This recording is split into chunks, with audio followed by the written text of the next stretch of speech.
আসসালামু আলাইকুম এভরিওয়ান। আজকে আমরা সমাজসেবা অধিদপ্তরের ইউনিয়ন সমাজকর্মী পরীক্ষার জন্য সাধারণ জ্ঞান নিয়ে পড়াশোনা করব।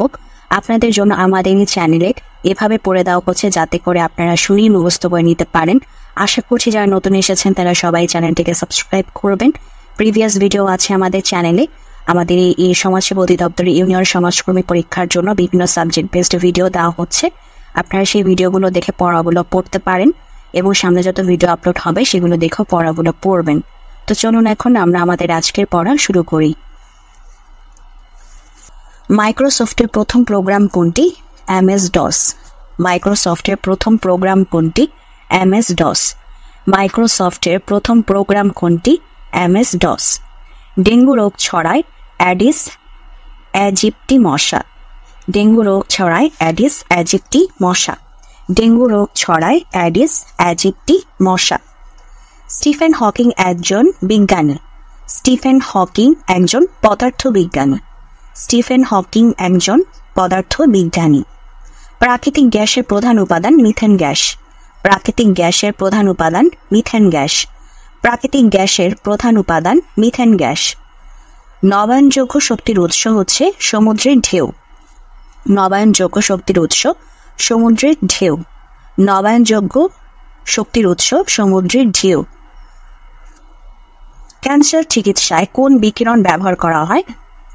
গামা রশ্মি। ক্যান্সার চিকিৎসায় কোন বিকিরণ ব্যবহার করা হয়? গামা রশ্মি। ক্যান্সার চিকিৎসায় কোন বিকিরণ ব্যবহার করা হয়? গামা রশ্মি। বায়ুমণ্ডলের কোন স্তরে বজ্রপাত ঘটে? ট্রপোমণ্ডল। বায়ুমণ্ডলের কোন স্তরে বজ্রপাত ঘটে? ট্রপোমণ্ডল। বায়ুমণ্ডলের কোন স্তরে বজ্রপাত ঘটে? ট্রপোমণ্ডল। বাণিজ্যিকভাবে মৌমাছি পালনকে বলা হয় অ্যাপিকালচার। বাণিজ্যিকভাবে মৌমাছি পালনকে বলা হয় অ্যাপিকালচার। বাণিজ্যিকভাবে মৌমাছি পালনকে বলা হয় অ্যাপিকালচার। বাংলাদেশের জলবায়ু কী ধরনের? ক্রান্তীয় মৌসুমী জলবায়ু। বাংলাদেশের জলবায়ু কী ধরনের? ক্রান্তীয় মৌসুমী জলবায়ু। বাংলাদেশের জলবায়ু কী ধরনের? ক্রান্তীয় মৌসুমী জলবায়ু। জাতিসংঘের সহযোগী নয় কোনটি? এশিয়ান। জাতিসংঘের সহযোগী নয় এশিয়ান। জাতিসংঘের সহযোগী নয় এশিয়ান। সার্কের সদর দপ্তর কোথায়? কাঠমান্ডু। সার্কের সদর দপ্তর কোথায়? কাঠমান্ডু। সার্কের সদর দপ্তর কোথায়? কাঠমান্ডু। UNHCR এর সদর দপ্তর কোথায়? জেনেভা। UNHCR এর সদর দপ্তর কোথায়? জেনেভা। UNHCR এর সদর দপ্তর কোথায়? জেনেভা। 2022 সালে বিশ্বকাপ অনুষ্ঠিত হয়েছিল কাতারে। FIFA world cup. 2022 সালের ফিফা ওয়ার্ল্ড কাপ অনুষ্ঠিত হয়েছিল কাতারে। 2022 সালের ফিফা ওয়ার্ল্ড কাপ অনুষ্ঠিত হয়েছিল কাতারে। মায়ানমারের সাথে বাংলাদেশের কয়টি জেলার সীমান্ত আছে? 3টি। মায়ানমারের সাথে বাংলাদেশের কয়টি জেলার সীমান্ত আছে? 3টি। মায়ানমারের সাথে বাংলাদেশের কয়টি জেলার সীমান্ত আছে? 3টি। গণপ্রজাতন্ত্রী রাষ্ট্রপতি নির্বাচিত হবার ন্যূনতম বয়স 35 বছর। গণপ্রজাতন্ত্রী রাষ্ট্রপতি নির্বাচিত হবার ন্যূনতম বয়স 35 বছর। গণপ্রজাতন্ত্রী রাষ্ট্রপতি নির্বাচিত হবার ন্যূনতম বয়স 35 বছর। টেস্ট ক্রিকেটে বাংলাদেশের পক্ষে প্রথম ডাবল সেঞ্চুরি করেন মুশফিক। টেস্ট ক্রিকেটে বাংলাদেশের পক্ষে প্রথম ডাবল সেঞ্চুরি করেন মুশফিক। টেস্ট ক্রিকেটে বাংলাদেশের পক্ষে প্রথম ডাবল সেঞ্চুরি করেন মুশফিক। ইউরোপীয় বণিকদের মধ্যে প্রথম বাংলায় এসেছিলেন পর্তুগিজরা। ইউরোপীয় বণিকদের মধ্যে প্রথম বাংলা এসেছিলেন পর্তুগিজরা। ওকে, পরবর্তী যে কোশ্চেন, এখন আর পরীক্ষায় আসার সম্ভাবনা অনেকটাই কমে গেছে, তারপরও আমরা জেনে রাখি যদি কোশ্চেনে চলে আসে তাহলে যাতে আমরা অ্যান্সার করতে পারি। বঙ্গবন্ধুর ঐতিহাসিক 7ই মার্চের ভাষণ কোন তফসিলে অন্তর্ভুক্ত করা হয়েছে? পঞ্চম তফসিল। 7ই মার্চের ভাষণ কোন তফসিলে আছে? পঞ্চম তফসিল। বাংলাদেশের কোন বনভূমি শাল বৃক্ষের জন্য বিখ্যাত? ভাওয়াল ও মধুপুর। বাংলাদেশের কোন বনভূমি শাল বৃক্ষের জন্য বিখ্যাত? ভাওয়াল ও মধুপুর। বাংলাদেশের কোন বনভূমি শাল বৃক্ষের জন্য বিখ্যাত? ভাওয়াল ও মধুপুর। বাংলাদেশের প্রথম আদমশুমারি অনুষ্ঠিত হয় 1974 সালে। বাংলাদেশের প্রথম আদমশুমারি হয় 1974 সালে। বাংলাদেশের প্রথম আদমশুমারি অনুষ্ঠিত হয় 1974 সালে। বাংলাদেশের প্রথম ভ্যাট চালু হয় 1991 সালে। বাংলাদেশের প্রথম ভ্যাট চালু হয় 1991 সালে। বাংলাদেশে প্রথম ভ্যাট চালু হয় 1991 সালে। আওয়ামী লীগ 6 দফা পেশ করেছিল 1966 সালে। আওয়ামী লীগ 6 দফা পেশ করেছিল 1966 সালে। আপনারা একটা জিনিস মাথায় রাখবেন, 1971-এর যে মুক্তিযুদ্ধ রিলেটেড যে বিষয়গুলো, সেগুলোর কিন্তু প্রশ্ন আসবে। মানে আপনারা যদি এখন চিন্তা করেন যে এই মুহূর্তে মুজিবকে নিয়ে বা মুজিব রিলেটেড যা কিছু আছে আর কোশ্চেনে আসার সম্ভাবনা নেই, বাট একটা জিনিস মাথায় রাখবেন, মুক্তিযুদ্ধ কিন্তু আমাদের জাতিসত্তার সাথে সম্পৃক্ত। সো মুক্তিযুদ্ধের সাথে যেটা রিলেটেড সেগুলো কিন্তু বাদ দেওয়ার মতো না। আর মুক্তিযুদ্ধের ধাপ হিসেবেই কিন্তু আমাদের এই 6 দফা। সো 6 দফা কবে পেশ হয়েছিল? 1966 সালে। সো এই ধরনের প্রশ্নগুলো আমরা স্কিপ করবো না, আমরা অবশ্যই পড়ব। আগরতলা ষড়যন্ত্র মামলায় আসামি ছিল 35 জন। আগরতলা ষড়যন্ত্র মামলায় আসামি ছিল 35 জন। বাংলাদেশের জাতিসংঘের কততম সদস্য? 136তম সদস্য। বাংলাদেশের জাতিসংঘের কততম সদস্য? 136তম সদস্য। বাংলাদেশের প্রথম জাতীয় সংসদ নির্বাচন হয় 7ই মার্চ 1973 সালে। বাংলাদেশের প্রথম জাতীয় সংসদ নির্বাচন হয় 7ই মার্চ 1973 সালে। বাংলাদেশের প্রথম জাতীয় সংসদ নির্বাচন হয় 7ই মার্চ 1973 সালে। V20 গ্রুপ কিসের সাথে সম্পর্কিত? জলবায়ু পরিবর্তন। V20 গ্রুপ কিসের সাথে সম্পর্কিত? জলবায়ু পরিবর্তন। V20 গ্রুপ কিসের সাথে সম্পর্কিত? জলবায়ু পরিবর্তন। সানশাইন পলিসির সাথে কোন দুটি দেশ জড়িত? উত্তর কোরিয়া এবং দক্ষিণ কোরিয়া। সানশাইন পলিসির সাথে কোন দুটি দেশ যুক্ত? উত্তর কোরিয়া এবং দক্ষিণ কোরিয়া। সানশাইন পলিসির সাথে কোন দুটি দেশ জড়িত? উত্তর কোরিয়া এবং দক্ষিণ কোরিয়া। ব্রিক্স কর্তৃক প্রতিষ্ঠিত ব্যাংকের নাম নিউ ডেভেলপমেন্ট ব্যাংক। ব্রিক্স কর্তৃক প্রতিষ্ঠিত ব্যাংকের নাম নিউ ডেভেলপমেন্ট ব্যাংক। ব্রিক্স কর্তৃক প্রতিষ্ঠিত ব্যাংকের নাম নিউ ডেভেলপমেন্ট ব্যাংক। বাংলাদেশের প্রধানমন্ত্রী হবার ন্যূনতম বয়স 30 বছর না 25 বছর। বাংলাদেশের প্রধানমন্ত্রী হবার ন্যূনতম বয়স হচ্ছে 25 বছর। বাংলাদেশের প্রধানমন্ত্রী হবার ন্যূনতম বয়স 25 বছর। মুজিবনগর সরকার গঠিত হয় 10 এপ্রিল 1971। মুজিবনগর সরকার গঠিত হয় 10 এপ্রিল 1971। বাংলাদেশের প্রধান বিচারপতি নিয়োগ দেন কে? রাষ্ট্রপতি। বাংলাদেশের প্রধান বিচারপতি নিয়োগ দেন রাষ্ট্রপতি। বাংলাদেশের প্রধান বিচারপতি নিয়োগ দেন রাষ্ট্রপতি। বাংলাদেশের সংবিধানে কয়টি তফসিল আছে? 7টি। বাংলাদেশের সংবিধানে কয়টি তফসিল আছে? 7টি। বাংলাদেশের সংবিধানে কয়টি তফসিল আছে? 7টি। পলাশীর যুদ্ধ কবে সংঘটিত হয়? 23 জুন 1757 সালে। পলাশীর যুদ্ধ কবে সংঘটিত হয়? 23 জুন 1757 সালে। পলাশীর যুদ্ধ কবে সংঘটিত হয়? 23 জুন 1757 সালে। কোন দেশের জাতীয় সংসদ দ্বিকক্ষ বিশিষ্ট? মিয়ানমার। কোন দেশের জাতীয় সংসদ দ্বিকক্ষ বিশিষ্ট? মিয়ানমার। কোন দেশের জাতীয় সংসদ দ্বিকক্ষ বিশিষ্ট? মিয়ানমার।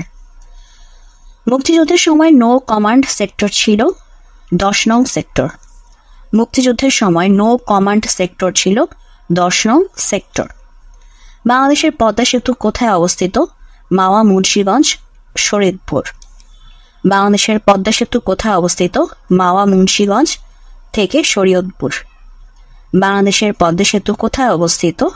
মাওয়া, মুন্সিগঞ্জ থেকে শরীয়তপুর। পিলার সংখ্যা হচ্ছে 42টি, স্প্যান সংখ্যা হচ্ছে 41টি, আর সেতুর আয়ুষ্কাল হচ্ছে 100 বছর। আমাদের পদ্মা সেতুর পিলার সংখ্যা হচ্ছে 42টি, স্প্যানের সংখ্যা হচ্ছে স্প্যানের সংখ্যা হচ্ছে 41টি, আর আয়ুষ্কাল হচ্ছে 100 বছর। পিলারের দৈর্ঘ্য হচ্ছে 150 মিটার, আর পদ্মা সেতুর নির্মাতা প্রতিষ্ঠান হচ্ছে চায়না ইঞ্জিনিয়ার কোম্পানি। পদ্মা সেতুর নির্মাতা প্রতিষ্ঠান হচ্ছে চায়না ইঞ্জিনিয়ার কোম্পানি। বর্তমানে দেশে স্থলবন্দর হচ্ছে 23টি। বর্তমানে দেশে স্থলবন্দর 23টি, নদী বন্দর। আচ্ছা, এটা আমরা কারেন্ট অ্যাফেয়ার্সের জন্য রেখে দিই, কারণ এগুলো চেঞ্জ হয়। ঠিক আছে, এটা অবশ্যই আপনারা কারেন্ট অ্যাফেয়ার্সের তথ্যটা জেনে নেবেন। আপনাদের বর্তমানে পরীক্ষার অনুযায়ী কয়টা হয়েছে, মানে পরীক্ষা এখন কবে হবে সেই হিসাবটা তো করা মুশকিল হচ্ছে, তাই আমরা হচ্ছে যে পরীক্ষার আগে দিয়ে এই কারেন্ট অ্যাফেয়ার্সের বিষয়গুলো চেক দিব। ঠিক আছে, কোন 3টি ইকোনমিক জোন নিয়ে বঙ্গবন্ধু শেখ মুজিব শিল্পনগর গঠিত? এইগুলো কোশ্চেন আপাতত আমরা স্কিপ করি। যেগুলো আমাদের মুক্তিযুদ্ধের সাথে রিলেটেড বঙ্গবন্ধুর কোশ্চেন আছে সেগুলো পড়বো, আর যেগুলো হচ্ছে আমাদের লাস্ট বছরগুলোতে যা হয়েছে সেগুলো আই থিঙ্ক স্কিপ করলে এখন আর সমস্যা হওয়ার কথা না। সো আমরা পরবর্তী প্রশ্নে চলে যাই। এখন আর মন্ত্রিসভার কোনো কিছু বর্তমান নাই, এগুলো কোনো কিছুই আমাদের এখন আর বর্তমান নেই। সো মন্ত্রিসভার কতটি জেলা প্রতিনিধিটা যখন আবার নতুন করে আমাদের ক্ষমতায় কেউ আসবে তখন এই কোশ্চেনগুলো হবে। আচ্ছা, বাংলাদেশের কোন বিভাগের সাথে ভারতের কোনো সীমান্ত নেই? ঢাকা ও বরিশাল বিভাগ। বাংলাদেশের কোন বিভাগের সাথে ভারতের কোনো সম্পর্ক নেই? ঢাকা ও বরিশাল বিভাগ। বাংলাদেশের কোন কোন বিভাগের সাথে ভারতের কোনো সম্পর্ক নেই? ঢাকা ও বরিশাল বিভাগ। পূর্বাশা দ্বীপের অপর নাম দক্ষিণ তালপট্টি দ্বীপ। পূর্বাশার দ্বীপের অপর নাম দক্ষিণ তালপট্টি দ্বীপ। পূর্বাশার দ্বীপের অপর নাম দক্ষিণ তালপট্টি দ্বীপ। বাংলাদেশের সর্বোচ্চ পর্বতশৃঙ্গ কোন জেলা অবস্থিত? বান্দরবন। বাংলাদেশের সর্বোচ্চ পর্বতশৃঙ্গ কোন জেলা অবস্থিত? বান্দরবন। বাংলাদেশের সর্বোচ্চ পর্বতশৃঙ্গ কোন জেলা অবস্থিত? বান্দরবন। ভৌগোলিকভাবে গুরুত্বপূর্ণ কোন একটি কাল্পনিক রেখা বাংলাদেশের উপর দিয়ে গেছে? কর্কট ক্রান্তি রেখা। ভৌগোলিকভাবে গুরুত্বপূর্ণ কোন একটি কাল্পনিক রেখা বাংলাদেশের উপর দিয়ে গেছে? কর্কট ক্রান্তি রেখা। 2007 সালের 15ই নভেম্বর বাংলাদেশের মধ্য দিয়ে প্রভাবিত হওয়া ঘূর্ণিঝড়টির নাম কি? সিডর। 2007 সালে 15ই নভেম্বর বাংলাদেশের মধ্য দিয়ে প্রভাবিত হওয়া ঘূর্ণিঝড়টির নাম হচ্ছে সিডর। ভবদহ বিল অবস্থিত যশোরে। ভবদহ বিল অবস্থিত যশোরে। ভবদহ বিল অবস্থিত যশোরে। হিমছড়ি কোন শহরের উপকণ্ঠে অবস্থিত? কক্সবাজার। হিমছড়ি কোন শহরের উপকণ্ঠে অবস্থিত? কক্সবাজার। হিমছড়ি কোন শহরের উপকণ্ঠে অবস্থিত? কক্সবাজার। বাংলাদেশের সবচেয়ে উত্তরে অবস্থিত স্থান হচ্ছে বাংলাবান্ধা। বাংলাদেশের সবচেয়ে উত্তরে অবস্থিত স্থান বাংলাবান্ধা। বাংলাদেশের সবচেয়ে উত্তরে অবস্থিত স্থান হচ্ছে বাংলাবান্ধা। বাংলাদেশের অবস্থান ক্রান্তীয় অঞ্চলে। বাংলাদেশের অবস্থান ক্রান্তীয় অঞ্চলে। বাংলাদেশের অবস্থান ক্রান্তীয় অঞ্চলে। ভূপ্রকৃতি অনুযায়ী বাংলাদেশকে ভাগ করা হয়েছে 3টি অঞ্চলে। ভূপ্রকৃতি অনুযায়ী বাংলাদেশকে ভাগ করা হয়েছে 3টি অঞ্চলে। ভূপ্রকৃতি অনুযায়ী বাংলাদেশকে ভাগ করা হয়েছে 3টি অঞ্চলে। প্রাকৃতিক ও রাসায়নিক গঠনের উপর ভিত্তি করে বাংলাদেশের মাটিকে কত ভাগে ভাগ করা যায়? 5 ভাগে। প্রাকৃতিক ও রাসায়নিক গঠনের উপর ভিত্তি করে বাংলাদেশের মাটিকে কত ভাগে ভাগ করা যায়? 5 ভাগে। প্রাকৃতিক ও রাসায়নিক গঠনের উপর ভিত্তি করে বাংলাদেশের মাটিকে কত ভাগে ভাগ করা যায়? 5 ভাগে। রাজশাহীর উত্তরাঞ্চলে, বগুড়ার পশ্চিমাংশ, রংপুর ও দিনাজপুরের কিছু অংশ নিয়ে গঠিত বরেন্দ্র ভূমি। রাজশাহীর উত্তরাঞ্চলে, বগুড়ার পশ্চিমাংশ, রংপুর ও দিনাজপুরের কিছু অংশ নিয়ে গঠিত বরেন্দ্র ভূমি। রাজশাহীর উত্তরাঞ্চলে, বগুড়ার পশ্চিমাংশ, রংপুর ও দিনাজপুরের কিছু অংশ নিয়ে গঠিত বরেন্দ্র ভূমি। বাংলাদেশের পাহাড়সমূহ কোন যুগের? টারশিয়ারি যুগের। বাংলাদেশের পাহাড়সমূহ কোন যুগের? টারশিয়ারি যুগের। বাংলাদেশের পাহাড়সমূহ কোন যুগের? টারশিয়ারি যুগের। বাংলাদেশের কোন বনভূমি শাল বৃক্ষের জন্য বিখ্যাত? ভাওয়াল ও মধুপুরের বনভূমি। বাংলাদেশের কোন বনভূমি শাল বৃক্ষের জন্য বিখ্যাত? ভাওয়াল ও মধুপুরের বনভূমি। বরেন্দ্র ভূমি হল প্লাইস্টোসিন কালের সোপান। বরেন্দ্র ভূমি হল প্লাইস্টোসিন কালের সোপান। বরেন্দ্র ভূমি হল প্লাইস্টোসিন কালের সোপান।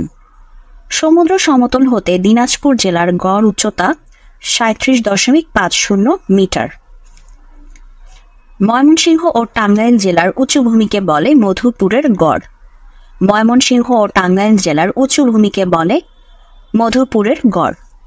ময়মনসিংহ ও টাঙ্গাইল জেলার উঁচু ভূমিকে বলে মধুপুরের গড়। পার্বত্য চট্টগ্রামের পাহাড় শ্রেণীর উৎপত্তি হয়েছে টারশিয়ারি যুগের। পার্বত্য চট্টগ্রামের পাহাড় শ্রেণীর উৎপত্তি হয়েছে টারশিয়ারি যুগের। পার্বত্য চট্টগ্রামের পাহাড় শ্রেণীর উৎপত্তি হয়েছে টারশিয়ারি যুগের। কোন ভূমিরূপটি বাংলাদেশে পাওয়া যায় না? মালভূমি। কোন ভূমিরূপটি বাংলাদেশে পাওয়া যায় না? মালভূমি। কোন ভূমিরূপটি বাংলাদেশে পাওয়া যায় না? মালভূমি। বাংলাদেশের কোন অঞ্চলের ব্যাপক বালিয়াড়ি উপস্থিতি দেখা যায়? কক্সবাজার। বাংলাদেশের কোন অঞ্চলের ব্যাপক বালিয়াড়ির উপস্থিতি দেখা যায়? কক্সবাজার। বাংলাদেশের কোন অঞ্চলে ব্যাপক বালিয়াড়ির উপস্থিতি দেখা যায়? কক্সবাজার। সিলেটের পাহাড়সমূহ কোন আমলের সৃষ্ট? টারশিয়ারি। সিলেটের পাহাড়সমূহ কোন আমলের সৃষ্ট? টারশিয়ারি। সিলেটের পাহাড়সমূহ কোন আমলের সৃষ্ট?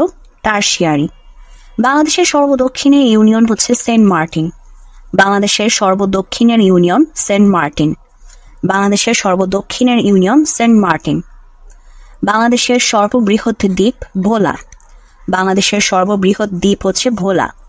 বাংলাদেশের সর্ববৃহৎ দ্বীপ ভোলা। বাংলাদেশের একমাত্র পাহাড়ি দ্বীপ মহেশখালী। বাংলাদেশের একমাত্র পাহাড়ি দ্বীপ মহেশখালী। বাংলাদেশের একমাত্র পাহাড়ি দ্বীপ মহেশখালী। বাংলাদেশের বৃহত্তম বদ্বীপ সুন্দরবন। বাংলাদেশের বৃহত্তম বদ্বীপ সুন্দরবন। বাংলাদেশের বৃহত্তম বদ্বীপ সুন্দরবন। বাংলাদেশের পর্যটন রাজধানী হচ্ছে কক্সবাজার। বাংলাদেশের পর্যটন রাজধানী কক্সবাজার। বাংলাদেশের পর্যটন রাজধানী কক্সবাজার। বাংলাদেশের কুয়েত সিটি হচ্ছে খুলনা অঞ্চল। বাংলাদেশের কুয়েত সিটি খুলনা অঞ্চল। বাংলাদেশের কুয়েত সিটি কুয়েত। বাংলাদেশের কুয়েত সিটি হচ্ছে খুলনা অঞ্চল। সাগরকন্যা কোন এলাকার ভৌগোলিক নাম? কুয়াকাটা। সাগরকন্যা কোন এলাকার ভৌগোলিক নাম? কুয়াকাটা। সাগরকন্যা কোন এলাকার ভৌগোলিক নাম? কুয়াকাটা। বাংলাদেশের ক্ষুদ্রতম ইউনিয়নের নাম হাজীপুর। বাংলাদেশের ক্ষুদ্রতম ইউনিয়নের নাম হাজীপুর। বাংলাদেশের ক্ষুদ্রতম ইউনিয়নের নাম হাজীপুর। বাংলাদেশের দক্ষিণ পাশের জেলা কোনটি? কক্সবাজার। বাংলাদেশের দক্ষিণ পাশের জেলা কক্সবাজার। বাংলাদেশের দক্ষিণ পাশের জেলা কক্সবাজার। কোন অঞ্চলকে 360 আউলিয়ার দেশ বলা হয়? সিলেট। কোন অঞ্চলকে 360 আউলিয়ার দেশ বলা হয়? সিলেট। কোন অঞ্চলকে 360 আউলিয়ার দেশ বলা হয়? সিলেট।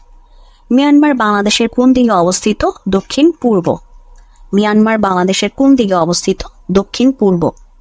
মিয়ানমার বাংলাদেশের কোন দিকে অবস্থিত? দক্ষিণ পূর্ব। তো আজকের ভিডিওটি এখানেই শেষ করছি। নেক্সট ভিডিও দেখার আমন্ত্রণ জানাচ্ছি। আপনারা ভালো থাকবেন এবং চ্যানেলটিকে অবশ্যই সাবস্ক্রাইব করবেন।